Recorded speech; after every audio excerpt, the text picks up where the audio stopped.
जय हिंद दोस्तों। आज हम बिहार बोर्ड और यूपी बोर्ड क्लास 10th का सामाजिक विज्ञान यानी सोशल साइंस का 2025 के एग्जाम की दृष्टि से बहुत इंपॉर्टेंट प्रश्न लेकर आए हैं। जो आज प्रश्न 1 से लेकर 45 तक की चर्चा की जाएगी और अगले वीडियो में 46 से लेकर 80 तक की जाएगी। यह बिहार मॉडल पेपर अगला साल का ये मॉडल सेट है जो कहीं ना कहीं बहुत ही इंपॉर्टेंट पॉइंट होगा और हर क्वेश्चन को पूरे विस्तार पूर्वक बताया जाएगा। कही जाती है रख हौसला व मंजर भी आएगा, रख हौसला व मंजर भी आएगा, प्यासे के पास चलकर समंदर भी आएगा, यूं न थक कर बैठ ए मंजिल के मुसाफिर, मंजिल भी मिलेगी और मिलने का मज़ा भी आएगा। ठीक है, यानी और हौसला है तो आपकी जीत पक्की है। ठीक है, आएंगे सीधे क्वेश्चन पे। पहला क्वेश्चन है, रक्त एवं लौह नीति का अवलंबन किसने किया था? तो ऑप्शन सी हो जाएगा बिस्मार्क। किसने किया था? बिस्मार्क। बिस्मार्क जर्मनी का चांसलर था या प्रशा का। इसका जन्म 1 अप्रैल 1815 में हुआ था। कहाँ पे हुआ था? तो जर्मनी में हुआ था। बात याद रखेंगे। क्वेश्चन नंबर दूसरा है, यूरोप वासियों के लिए किस देश का साहित्य एवं ज्ञान विज्ञान प्रेरणा स्रोत रहा? तो ऑप्शन बी हो जाएगा यूनान। यूनान को आज़ादी कब मिला था? 1832 में। ये भी बात याद रखेंगे। ठीक है, क्वेश्चन नंबर 3 है, वार एंड पीस किसकी रचना है? तो ऑप्शन बी हो जाएगा टॉल्स्टॉय की। पूरा नाम क्या होता है? Leo Tolstoy. ठीक है, याद रखेंगे। क्वेश्चन नंबर 4 है, मार्च 1946 में फ्रांस वियतनाम के बीच होने वाला समझौता किस नाम से जाना जाता है? ऑप्शन बी हो जाएगा हनोई समझौता। किस समझौता है? हनोई। हनोई किसकी राजधानी है? तो वियतनाम की राजधानी है। ये भी बात याद रखेंगे। क्वेश्चन नंबर 5 देखेंगे, लखनऊ समझौता किस वर्ष हुआ था? तो ऑप्शन ए हो जाएगा 1916 में लखनऊ समझौता हुआ था। ठीक है, याद रखेंगे। और 1916 में ये भी बात याद रखेंगे कि महात्मा गांधी जी के द्वारा 1916 में साबरमती आश्रम की स्थापना की गई थी और 1916 में औद्योगिक आयोग की नियुक्ति की गई थी और 1916 में रंपा विद्रोह हुआ था और 1916 में लखनऊ समझौता तो हुआ ही था किसके बीच? कांग्रेस और मुस्लिम लीग के बीच हुआ था। ये भी बात याद रखेंगे। और 1916 में होम रूल लीग आंदोलन की शुरुआत हुआ था एनी बेसेंट और बाल गंगाधर तिलक के बीच। और इसी होम रूल आंदोलन के मुताबिक जो आपका गरम दल जो विभाजन हुआ था 1907 में, यहाँ पे एक हो गया 1916 में। ये भी बात याद रखेंगे। क्वेश्चन नंबर 6 जानेंगे, असहयोग आंदोलन का प्रस्ताव कांग्रेस के किस अधिवेशन में पारित किया गया था? ऑप्शन ए हो जाएगा सितंबर 1920 कोलकाता। ठीक है, याद रखेंगे। असहयोग आंदोलन के नेता महात्मा गांधी थे। जमशेदजी टाटा ने Tata iron and steel company की स्थापना कब की? 1907 में की थी। कहाँ पे? झारखंड में। याद रखेंगे, ये भारत की पहली कंपनी थी स्टील कंपनी। कहीं ना कहीं पेपर में छपेगा, जमशेदपुर में पड़ता है। ठीक है, क्वेश्चन नंबर 8 है, जनसंख्या का घनत्व सबसे अधिक कहाँ होता है? तो ऑप्शन डी हो जाएगा महानगर में सबसे अधिक जनसंख्या दिखाई देती है गांव के अपेक्षा। 9 नंबर में, गिरमिटिया मजदूर बिहार के किस क्षेत्र से भेजे जाते थे? तो पश्चिमी क्षेत्र से। ये कहाँ पर लोग लेकर जाते थे इसको? तो विदेशों में ले जाकर काम करवाते थे, चाय की खेती या अन्य चीज़ की खेती, गन्ना की खेती में कराते थे। और गिरमिटिया मजदूर को अनुबंधित मजदूर भी कहा जाता है। याद रखेंगे। क्वेश्चन नंबर 10 है, गुटेनबर्ग का जन्म किस देश में हुआ था? जर्मनी में हुआ था। कहाँ हुआ था सर जी? जर्मनी में। जो प्रेस का लाने का काम किया था, प्रेस।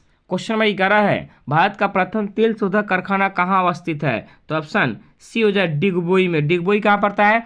असम में पड़ता है। भी बात याद रखेंगे। क्वेश्चन नंबर 12 है, वखरा नगर परियोजना किस नदी पर अवस्थित है? तो सतलज नदी पर। किस नदी पर? सतलज नदी पर। और भाखरा नगर परियोजना दुनिया की सबसे बड़ी परियोजना में से एक है। याद रखेंगे। क्वेश्चन नंबर 13 है, ताप विद्युत केंद्र का उदाहरण है? ऑप्शन बी हो जाएगा बरौनी। कहा जाएगा भैया? बरौनी, जो बिहार में पड़ता है। मेघरौस का सबसे अधिक विस्तार कहाँ पे है? सुंदरवन में। मेघरौ वन जो है सबसे अधिक कहाँ है? सुंदरवन में। और सुंदरवन कहाँ स्थित है? तो पश्चिम बंगाल में है। ये भी बात याद रखेंगे। क्वेश्चन नंबर 15 है, भारत में लगभग कितने प्रकार के खनिज पाए जाते हैं? 100। कितने पाए जाते हैं? 100। खनिज किसे कहते हैं? तो पृथ्वी की खुदाई, पृथ्वी के भूगर्भ से या पृथ्वी के अंदर से खुदाई करने पर जिस पदार्थ की प्राप्ति होती है उसे खनिज कहते हैं। खनिज के 2 प्रकार होते हैं, एक धातुई खनिज होता है और एक अधातुई खनिज होता है। याद रखेंगे। खनिज में कौन आ जाएंगे, कोयला, पेट्रोल, ईंधन, ये सब खनिज में आते हैं, याद रखेंगे। क्वेश्चन नंबर 16 है, भारत की कितनी जनसंख्या कृषि कार्य में संलग्न है? 2/3। कितना भैया?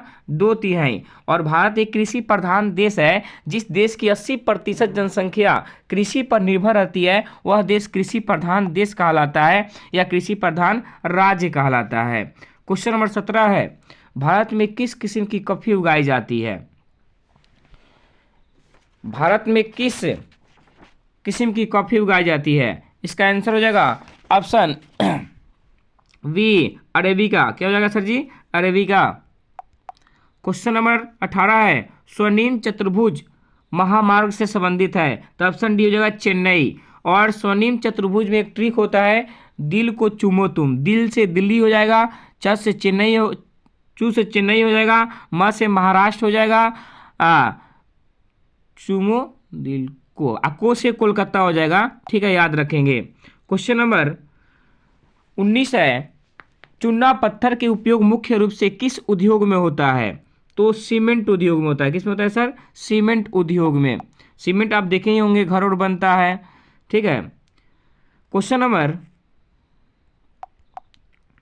20 है, बिहार में ग्रैंड ट्रंक रोड का राष्ट्रीय राजमार्ग संख्या क्या है? 2 है, ऑप्शन बी हो जाएगा। जो शेरशाह सूरी के द्वारा भारत में ग्रैंड ट्रंक रोड की शुरुआत की गई थी, जिसको हम लोग आम भाषा में जीटी रोड कहते हैं। क्वेश्चन नंबर 20 है, भारत में कहाँ औरतें के लिए आरक्षण की व्यवस्था की गई है? तो पंचायती राज व्यवस्था में, जिसकी स्थापना 2 अक्टूबर 1959 में होता है। ये भी बात याद रखेंगे, पंचायती राज व्यवस्था में महिलाओं को आरक्षण की बात कही गई है। क्वेश्चन नंबर 22 है, जब हम लैंगिक विभाजन की बात करते हैं तो हमारा अभिप्राय होता है, तो इसका आंसर हो जाएगा ऑप्शन बी, समाज द्वारा स्त्री और पुरुषों की दी गई असमान भूमिकाएं, ऑप्शन बी हो जाएगा। क्वेश्चन नंबर 23 है, पंचायती राज अधिनियम महिलाओं के लिए आरक्षण की व्यवस्था करती है। हाँ, 50% करती है। ठीक है, महिला का 50% अधिकार है संपत्ति में, पिता माता की संपत्ति में। क्वेश्चन नंबर 24 है, दलित पेंथर्स कार्यक्रम से निम्नलिखित में से कौन संबंधित नहीं है? तो इसका आंसर हो जाएगा ऑप्शन डी, औद्योगिक मजदूरों के शोषण मुक्ति से। क्वेश्चन नंबर 25 है, बोलिविया में जनसंघर्ष का मुख्य कारण क्या है? तो पानी की कीमतें में वृद्धि होना। पानी की कीमत इतना वृद्धि हो गया है कि लोग पानी बगैर वहां पे तड़प रहे हैं, ऐसी हाल हो गई है। क्वेश्चन नंबर 26 है, राजनीतिक दल का आशय किससे है? तो ऑप्शन हो जाएगा सी, व्यक्तियों के समूह से। किसे है सर? व्यक्तियों के समूह से।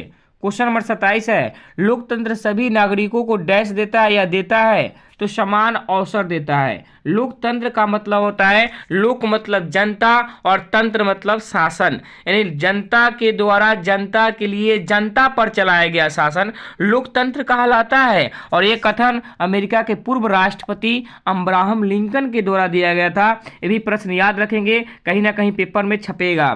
ठीक है। क्वेश्चन नंबर 28 है, नए विश्व सर्वेक्षण के आधार पर भारतवर्ष में मतदाताओं की संख्या कितनी है? तो ऑप्शन ए हो जाएगा 90 करोड़ से 90 करोड़ है, याद रखेंगे, जबकि ये ज्यादा ही होगा, कम नहीं होगा। क्वेश्चन नंबर 29 है, लोकतंत्र की सफलता निर्भर करती है। तो इसका आंसर हो जाएगा ऑप्शन सी, नागरिकों की विवेकपूर्ण सहभागिता पर। ठीक है, याद रखेंगे। क्वेश्चन नंबर 30 देखेंगे, योजना आयोग का अध्यक्ष कौन होते हैं? तो प्रधानमंत्री होते हैं। कौन होते हैं? प्रधानमंत्री। योजना आयोग 15 मार्च 1950 में लागू किया गया था। उस समय देश के प्रधानमंत्री पंडित जवाहरलाल नेहरू थे। अभी प्रधानमंत्री कौन है? तो माननीय देश के प्रधानमंत्री मोदी जी हैं। तो योजना आयोग का नाम चेंज कर नीति आयोग कर दिया गया। आज योजना आयोग नहीं है इस देश में, अभी इसके नाम पर क्या है? तो नीति आयोग। किसने किया? तो माननीय देश के प्रधानमंत्री मोदी जी ने किया है, याद रखेंगे। तो नीति आयोग का स्थापना कब हुआ था? 1 जनवरी 2015 में हुआ था। योजना आयोग का 15 मार्च 1950 में हुआ था। ये दोनों के अध्यक्ष कौन होते हैं? तो प्रधानमंत्री होते हैं। ठीक है, याद रखेंगे। क्वेश्चन नंबर 31 देख लेंगे, भारतीय संदर्भ में प्राथमिक क्षेत्र का योगदान आजादी के बाद क्या हुआ? घटता गया। क्या हुआ सर जी? घटता गया। ऑप्शन आपका ए हो जाएगा 31। क्वेश्चन नंबर 32 देखेंगे, दादा भाई नौरोजी ने सर्वप्रथम राष्ट्रीय आय के अनुमान कब लगाया था? 1868 में लगाया था। अगर ऑप्शन आपको दे दे कि 1867 से 68, तो ऑप्शन उसी को टिक कर लेंगे। केवल यहाँ पे 67 को हटा दिया गया है, इसका आंसर पूर्ण रूप से 1868 ही होगा। और उस समय पीसीआई बताया गया था 20 रुपया। कौन रुपया? 20 रुपया दादा भाई नौरोजी के द्वारा बताया गया था। ये भी बात याद रखेंगे। क्वेश्चन नंबर 33 है, चेक एक प्रकार का की मुद्रा है, तो क्या है? साख है। क्या है? साख। साख का अर्थ क्या होता है? भरोसा या विश्वास। ये भी बात याद रखें। इंग्लिश में इसको क्रेडिट कहते हैं। क्या कहते हैं? क्रेडिट।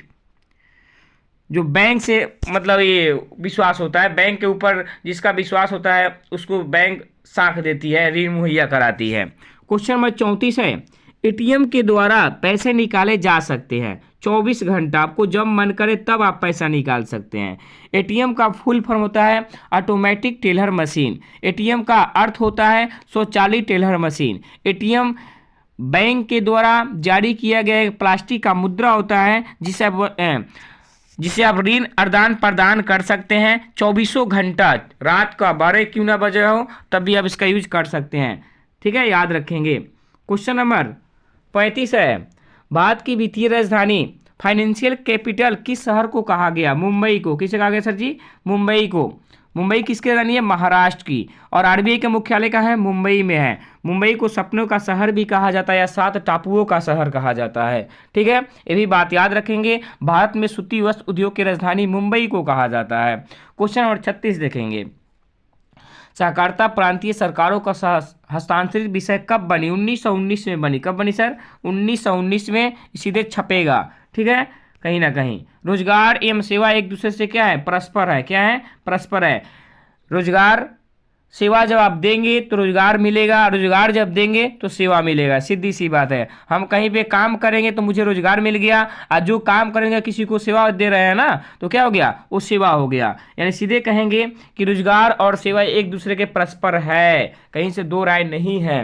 क्वेश्चन जानेंगे विश्वीकरण का अर्थ क्या होता है, तो ऑप्शन बी हो जाएगा।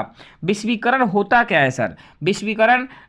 विश्वीकरण एक ऐसी प्रक्रिया है जिसमें विश्व की अर्थव्यवस्था, किसी देश की अर्थव्यवस्था को एक साथ जोड़ देना ही विश्वीकरण कहलाता है, जो भारत सरकार के द्वारा 1991 में अपनाया गया था। इसमें 3 था, विश्वीकरण, उदारीकरण, निजीकरण, जिसको एलपीजी नीति भी कहा जाता है। ये भी बात याद रखेंगे। और विश्वीकरण को हम भूमंडलीकरण भी कहते हैं, जबकि भूमंडलीकरण 1990 के दशक में आया था। 1990 के दशक में भूमंडलीकरण की शुरुआत हुआ था।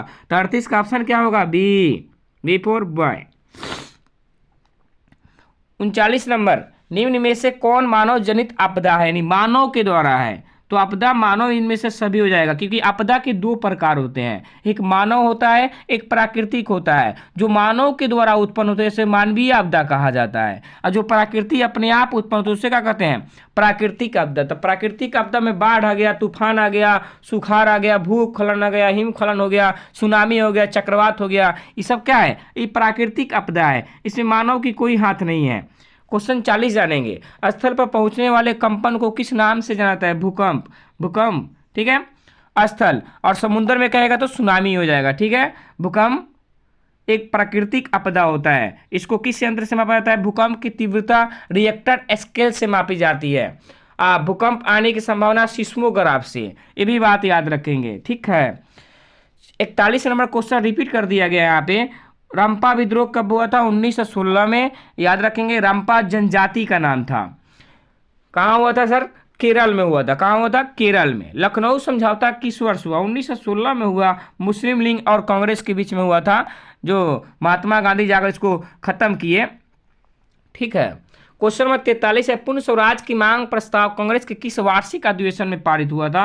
1929 लाहौर अधिवेशन में पंडित जी के द्वारा 12 बजे रात को रावी नदी के तट पे जाकर झंडा फहराया गया। तब से पूरे देश भर में 26 जनवरी 1930 को झंडा तोलन किया गया, और जो आज 26 जनवरी मनाते हैं वो पंडित जी की ही देन है। ये भी बात याद रखेंगे। ठीक है, वो सबसे पहले 31 दिसंबर 1929 को रावी नदी के तट पे जाकर रात को झंडा फहराए थे। कहाँ? पाकिस्तान के छाती पर जाकर झंडा गाड़े थे।